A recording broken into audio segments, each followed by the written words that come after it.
کی قدر کی ہوتی, مسجدوں کو آباد کیا ہوتا, اللہ کی قسم حکومت کی طرف سے کوئی پابندیاں نہیں آتی. لیکن ہم نے مسجدوں کو ویران کر دیا, اللہ کے گھر کو ویران کر دیا. اللہ نے ہمارے اوپر تنگی لا دی, پریشانی لا دی. فرماتے ہیں اللہ رب العالمین فَإِنَّ لَهُ مَعِيشَةً ضَنكًا, ہم اس کی زندگی تنگ کر دیں گے. پڑھو قرآن پاک. جب جب قوموں نے نافرمانی کی, اللہ کے حکم کے خلاف زندگی گزاری, اللہ نے آسمان پر اٹھا کے زمین پر پٹک دیا. قوم عاد کو پڑھو, قرآن پاک میں کے اندر مذکور ہے قصہ. اللہ رب العالمین نے 7 دن تک, پورے 7 دن تک اللہ رب العالمین نے پٹک پٹک کے مارا. کیا تھا؟ اللہ کا حکم چھوڑ چکے تھے.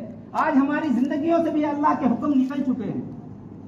قوم سمود کو دیکھو, قوم لوط کو دیکھو, اللہ رب العالمین نے آسمان پر اٹھایا, زمین پر پٹک دیا.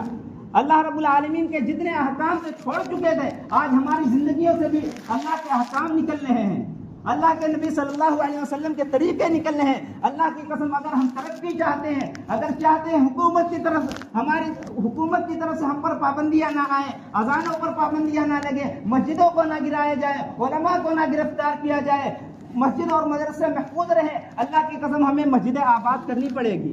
اللہ کی قسم ہمیں جیسے آذان کی آواز ہمارے کانوں میں پڑے, فوراً اللہم لبیک کہتے ہوئے مسجد چلے آئے. اللہ کی قسم